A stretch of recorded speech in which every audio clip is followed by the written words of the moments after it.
Hello, I'm Kathleen, and I carry a vivid memory from a few months back that I feel compelled to share. It's a story about recognizing toxic behavior and the importance of standing up against it. I'm 31, and my immediate family includes my 34-year-old husband, Anthony, and our kitten. Anthony and I, high school sweethearts, tied the knot at a young age despite attending colleges in different states. Our bond remains strong, and next month, we'll celebrate our 13th year together.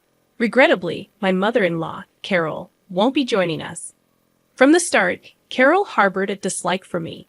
With two sons, she had always indulged and spoiled them, considering no one worthy of her precious boys. Anthony and his older brother, David, were oblivious to her controlling and manipulative nature. As they grew, Carol's overbearing tendencies became problematic, forbidding her teenage sons from dating or socializing with girls outside of school. Despite evident signs, Anthony and David remained enamored with their mother's love, failing to recognize her control. Over time, David began rebelling against Carol's rules, which led to conflicts, even threats against his then-girlfriend, Lauren, now his wife. David, however, stood firm, refusing to succumb to Carol's influence. Gradually, both brothers distanced themselves from Carol. Anthony, while acknowledging his brother's actions, believed they were excessive. In the early stages of our relationship, I refrained from commenting to avoid conflicts. Little did I know that Carol would redirect her efforts toward me, employing every means possible to dismantle our relationship. She orchestrated an elaborate Venice tour during prom week to prevent us from attending together. Despite Anthony's pleas to cancel the trip, it was the only time he went against his mother's wishes. Each time Carol called me, unleashing her barrage of insults and deeming me unworthy. Anthony remained passive, offering no defense. Carol even went so far as to predict that I would be unfaithful when I headed off to college. As we both secured spots in different colleges across states, Anthony succumbed to the pressure, leading us to take a brief break. During this hiatus, Carol took advantage of the situation, celebrating our apparent breakup. Unexpectedly, Anthony reconciled with me, infuriating Carol. In response, she intensified her harassment and humiliation, seizing every opportunity to make my life miserable. In an attempt to address the issue, I approached Anthony, expressing my grievances. Anthony, your mother is consistently disrespectful towards me. Despite my efforts to be friendly and welcoming, she berates me and hurls insults. I'm growing weary of her behavior, and you need to address it. Anthony responded dismissively, defending his mother. Kathleen, you know my mother is a bit sensitive after what happened with David. She fears losing me as well and genuinely believes she's looking out for my future. Don't take her words to heart. Infuriated, I pressed further. So you're okay with how Carol treats me? Remember, she tried to break us up. Anthony justified Carol's actions, claiming she was trying to prevent potential heartbreak, leaving me frustrated. I confronted him about it. She played on your insecurities to end our relationship. How can you justify that despite my efforts to make him see my perspective? Anthony remained unconvinced. He insisted that Carol could do no wrong and accused me of falsely accusing her. Even David, attempting to reason with Anthony, faced resistance. Anthony accused David of betraying their mother, creating an awkward and strained dynamic between the two brothers. David ultimately married Amy, his high school sweetheart, the same person Carol had tried to scare off. Although David invited me to the wedding, he deliberately omitted to inform Carol, leading to her emotional distress. Carol desperately attempted to persuade Anthony to intervene and secure an invitation for her. Anthony, known for being a mama's boy, engaged in a heated argument with David about Carol. Initially reluctant to attend the wedding to support Carol, Anthony faced my challenge, questioning whether boycotting the event was justified given Carol's history with David and Amy.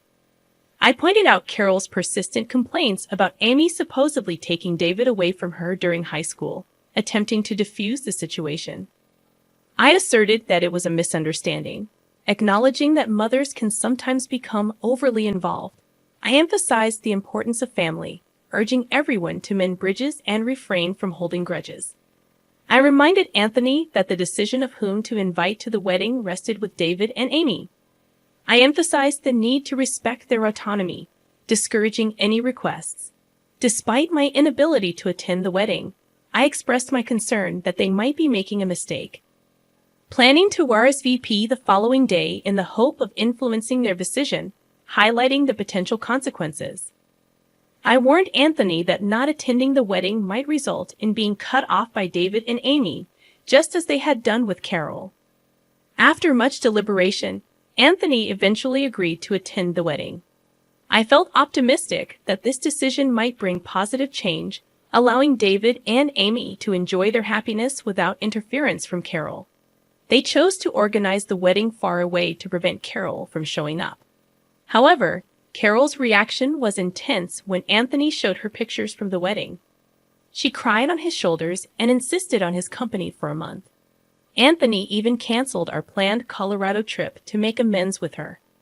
Witnessing how he handled the situation left me feeling pretty heartbroken. Despite the certainty that our love ran deep, breaking up was no longer an option. My only hope was that Anthony would come to his senses regarding Carol's troubling behavior. Fast forward 3 years, and Anthony finally proposed to me. Carol, displeased, put on a facade of happiness for him. Yet, I later discovered she had refused to give him her engagement ring, convinced that I was a gold digger and our marriage wouldn't last. I loved the ring Anthony chose for me, a testament to our financial independence as engineers. Carol's jewelry was the last thing I desired. Wedding planning became a nightmare as Carol inserted herself into every aspect, from cake tasting to venue selection. Disapproving of my vintage theme, she deemed it boring and tacky. Despite my indifference, Anthony and I carefully considered every decision. Frustrated, I confronted him, insisting that his mom needed to give us space. This is getting ridiculous. We're the ones getting married, and your mom needs to let us decide on our own. I don't need her input on everything. She hates every decision I make. You need to tell her to back off. Anthony defended his mother, claiming she wanted the best for us, tired of this excuse. I argued that she deserved to be uninvited from David's wedding due to her interference. Though we welcomed her presence, her negative remarks about my choices were unacceptable. This was our wedding, and she already had hers. After much coaxing, Anthony finally asked Carol to back off. Though she threw a fit, she toned it down. Unfortunately, Anthony prioritized her choices and made several changes. Initially sad, I recognized it was also his day and chose to go along in some places to avoid further trouble. I had not yet found the courage to stand up for myself, and Anthony seemed lost in a fog, unable to think clearly. The wedding turned into another disaster when Carol showed up in a white dress so sparkly and lacy that it resembled a bridal gown. Fortunately, Anthony recognized the issue and insisted she changed before the ceremony. Feigning ignorance, Carol claimed she didn't have another dress. However, my maid of honor and best friend came to the rescue, producing a pale blue gown that fit Carol perfectly. Anticipating her intention to wear white, I had purchased a decent dress for her on my dime. With no excuses left, Carol had to wear the provided dress. During the reception, she delivered tearful speeches about losing her children to awful women, targeting both me and Lauren, who were avoiding her.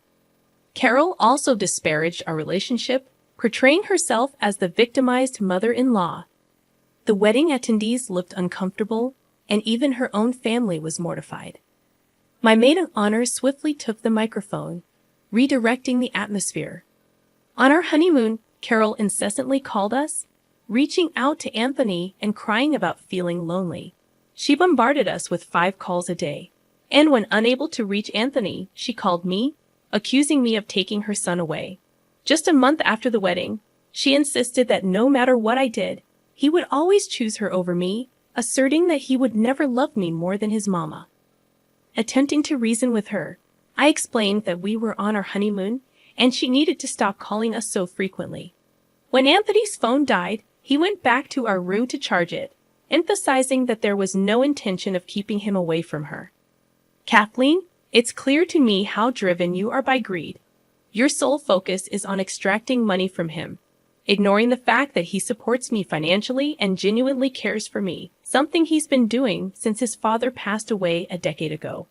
Carol, you may be his mother, and it's natural for him to support you. But I am financially stable on my own and have no interest in his money. Stop falsely accusing me of trying to exploit him. Enough with your baseless accusations. You might deceive him, but I see through your intentions. Hand over the phone to my husband. I need to speak with him urgently. During our honeymoon, I endured numerous conversations like this with Kathleen.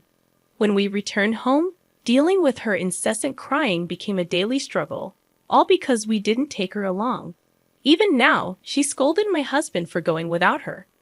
Anthony, as always, did his best to console his mother, overlooking my concerns. I was gradually finding my voice to stand up for myself.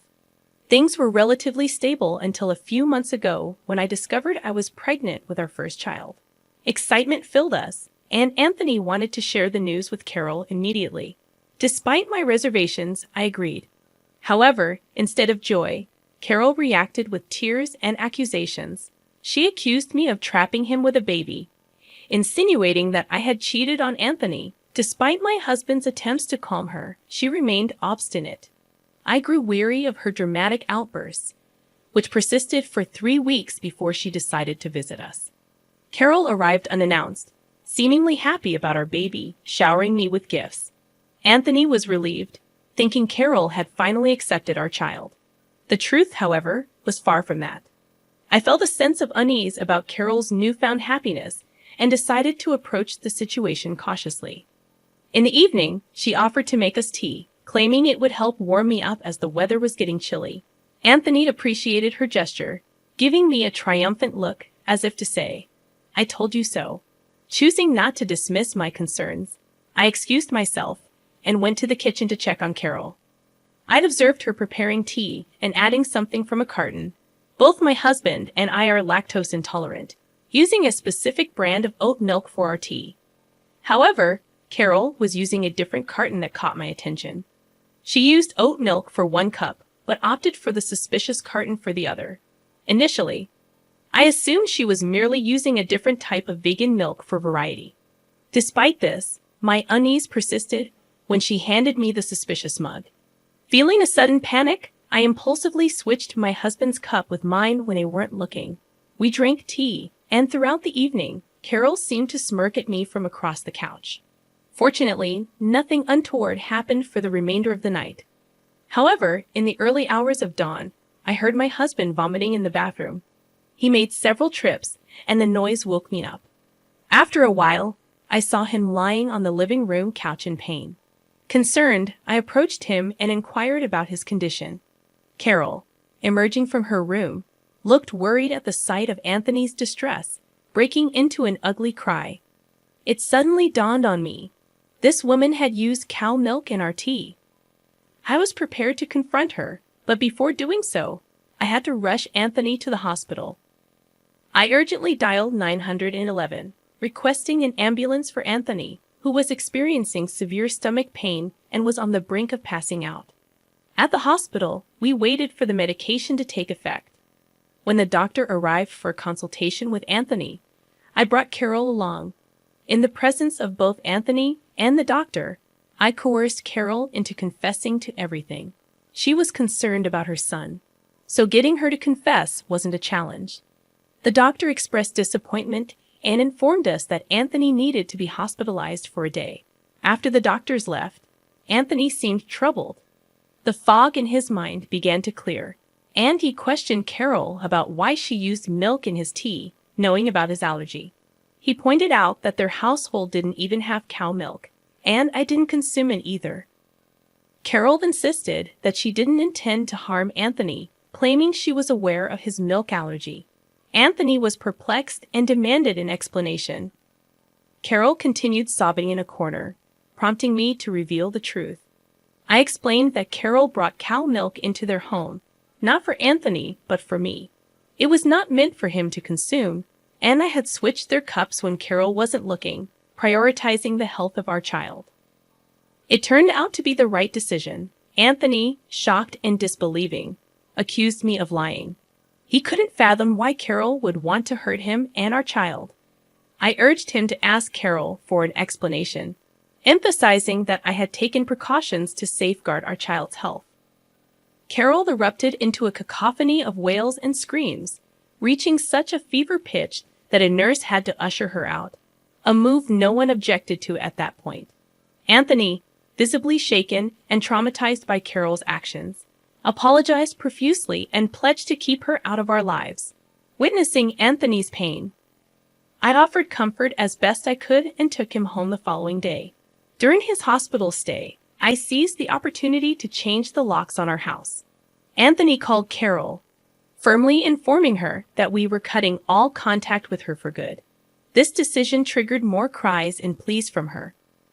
Insisting that as his mother, he couldn't sever ties, Anthony resolutely rejected her pleas, highlighting how her actions had harmed our family. He emphasized that he wouldn't tolerate it any longer. Acknowledging that he had been blind to her detrimental influence, Carol confessed her motivations, admitting that she sought to hurt me and make me suffer because she felt neglected. Anthony, unyielding, deemed her actions unforgivable, especially considering the potential harm if I had consumed the tea she prepared. Expressing his disgust, Anthony firmly rejected her presence and cut off all communication. We changed the locks to prevent her from entering our home, and when she attempted to force her way in, we called the authorities, blocking her on phones and social media. We informed our extended family about the situation, and their unanimous disapproval further isolated Carol. After discussing her actions and reviewing evidence from security cameras and her confession to the doctor, we successfully obtained a restraining order against her. Though she tried to gather information from our extended family, none entertained her demands. We withdrew financial support, prompting her to secure a job at Walmart to support herself. Gradually rebuilding our relationship with David and Lauren, Anthony and David resolved their issues through a heart-to-heart conversation. Lauren and I, already good friends, strengthened our bond further. My husband, having come to his senses, shielded me from Carol's influence, and we eagerly anticipated the arrival of our child, with an agreement not to allow Carol any relationship with our future family. Enjoying the newfound peace in our household after Carol's departure, we considered moving to David City after our child's birth. Uncertain about the future, we remained positive that we would overcome any challenges together.